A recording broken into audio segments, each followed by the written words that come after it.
Have you ever done something small that somehow changed how you saw everything? Maybe it wasn't loud.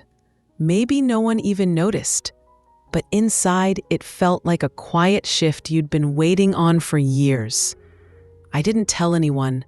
I just did it. No ceremony, no new me captions, just a quiet Tuesday, a 2 p.m. appointment, and a name I hadn't said out loud in weeks. I walked into the salon with my collar turned up and a knot in my stomach. Not from fear, really. More like something overdue. Something I'd been ignoring every time I pulled my hair back and told myself, not yet. I didn't do it to feel younger. I didn't do it to prove anything. But when I saw the first strand fall, soft, silver, a little defiant, I felt this strange breath leave my body, like I'd been holding it for years. You know that feeling when something shifts, but nothing around you has changed. The light still slants the same way through the blinds. Your keys are still in the same chipped bowl. But you are not quite the same. It wasn't a makeover. It was more like a quiet answer to a question I'd been avoiding.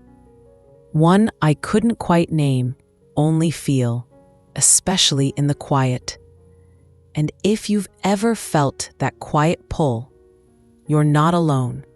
In this story, I'm not going to show you how to cut your hair, but I'll show you what it changed, and maybe what you've been waiting to feel too. I tugged at my ponytail again. Not hard, just noticed it. It had become this tiny habit, absent-minded, almost automatic. Especially when I was reading, or thinking, or trying not to think too much. You ever catch yourself doing something so often it feels invisible until one day it doesn't? That's what it was like.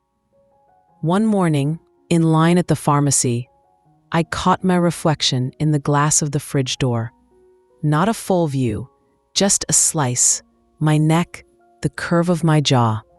That same loop of hair falling down like punctuation. I didn't hate it, but I didn't feel in it anymore either. Like seeing an old coat you used to love and realizing it doesn't quite fit your shoulders the way it used to.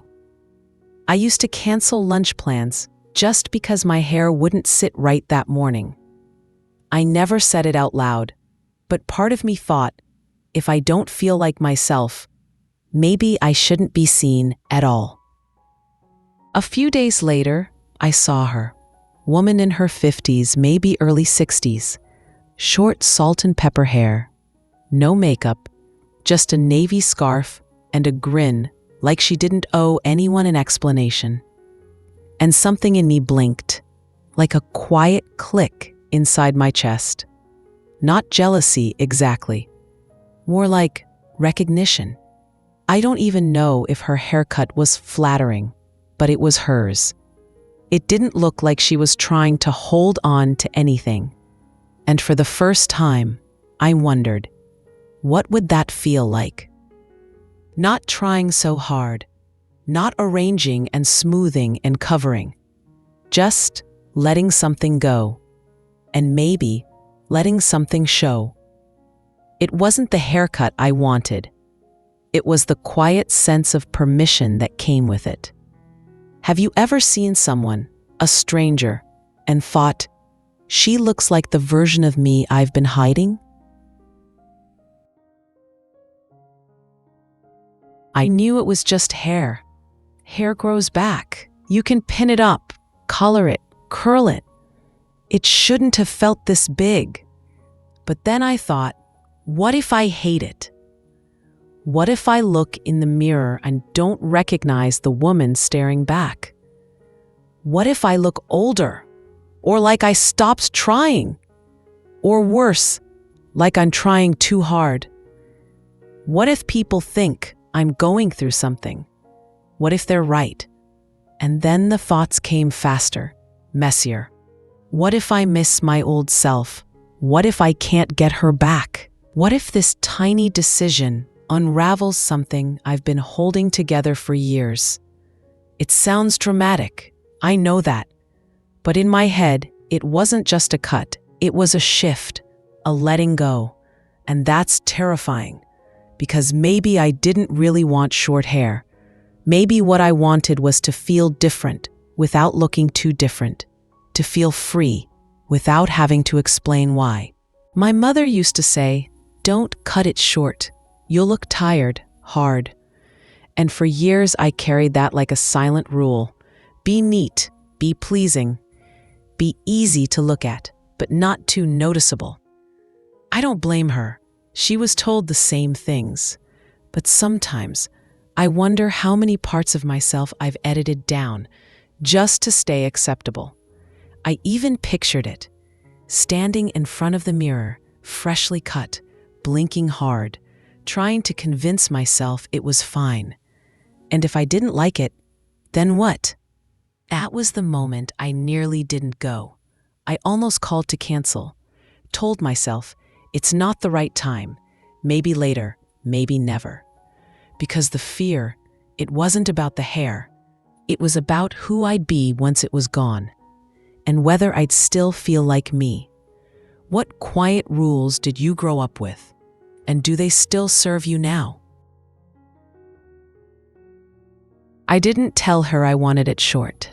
I just said, "Just a trim, please." She smiled, draped the cape over my shoulders, clipped it at the neck. The mirror in front of me felt too bright, too honest. The salon was quiet. A soft hum from the hairdryer in the next chair. The faint scent of product. Something floral, but tired. I curled my fingers under the cape, hiding the tremble. She lifted a section of hair, paused. "Are you sure?" I nodded, didn't speak. Then, tch, one clean snip, louder than it should have been. It wasn't dramatic, no gasp, no turning point music, just a feeling in my throat, like something had snapped loose inside me. The air around my neck felt colder. My ears, suddenly exposed, caught every sound. It was as if the world got a little sharper, while I got a little softer. Another lock fell. Then another. My neck felt cold, but also light. I watched the pieces gather in my lap like feathers. Soft, unbothered, gone. For a strange second, I wondered if my daughter would recognize me, or if I would recognize myself in her eyes. She didn't say much, neither did I. There was nothing to say, because sometimes you don't wait until you're ready. You just sit down and let it happen. I looked up, and for a second, I hesitated. Not because I didn't like it, but because I almost didn't blink. I looked different, but not strange. Like when you see an old photograph you forgot was you, and something about it feels more honest than you expected. My face wasn't softer. Actually, I looked older, and I liked that. There was something in the eyes, less guarded, more unbothered. Like I'd stopped waiting for someone to nod and say, "Yes, that looks like you." My heart was still beating a little fast. There was a moment where I wasn't sure what to feel, so I just breathed. I think part of me expected to feel regret, to wish for the weight I left behind. But what I felt instead was stillness. And then I noticed I didn't look like I was apologizing anymore. Not for taking up space, not for growing older, not for choosing something for myself. It wasn't a makeover. It wasn't brave. It was simply true. I looked at her, at me, and I thought, maybe I haven't changed. Maybe I just stopped covering who I was waiting to become. When was the last time you looked at yourself and didn't brace for disappointment? I don't avoid the mirror anymore. I don't rush past it or fix my face before I face myself. Now I pause. Sometimes I even smile. Not because I look better, but because I feel returned to something quieter, closer. I used to pull my hair back without thinking. Now I run my fingers through it, slowly, noticing the way it settles, soft and sure. There's nothing to hide behind. And strangely, that feels like freedom. It wasn't about looking fresh or bold or new. It was about no longer living in between. Not quite how I wanted to look. Not quite how I felt inside. When I was younger, I imagined 60 would feel heavier, full of letting go and learning to fade. But it turns out it can also feel like re-entry, like remembering how it felt to belong in your own skin again. I don't feel like I'm performing anymore. I'm not editing myself for a version of me I thought others preferred. I walk slower. I speak more plainly. I rest when I'm tired. I laugh without checking who's watching. I dress for comfort, not approval. I show up, not polished, but present.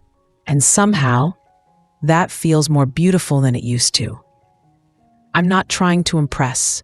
I'm trying to live in rhythm with myself. There's still a woman in the mirror. Still lines. Still gray. Still the same eyes. But something in her posture has changed. She isn't waiting anymore. Not for permission. Not for the right time. Because it was never really about the haircut. It was about no longer postponing the part of me that's always been ready. To the woman who's still thinking about it, still tying her hair up in the morning and wondering if she's just used to the weight of it. I see you. You don't need a reason. You don't need a plan. And you definitely don't need to explain it to anyone. Maybe you've walked past the mirror more times than you can count, thinking, not yet. Maybe you've imagined the sound of scissors, then brushed the thought away like loose strands. You don't have to be ready. Sometimes, change doesn't arrive like a bold knock. Sometimes it's a whisper, a tug at your own reflection, a small voice saying, "What if?" And if you've heard that voice, even just once, maybe that's enough. Because the truth is, you don't need permission. You don't need to feel brave. You just need a moment when your quiet yes is louder than your usual no. Maybe that moment isn't today. Maybe it's still a few Tuesdays away. But when it comes, you'll know. Not by how it looks, but by how you finally feel like you're not waiting anymore. And if that moment ever does come, I hope you greet her gently, not with a mirror, but with a soft smile and the words, "There you are."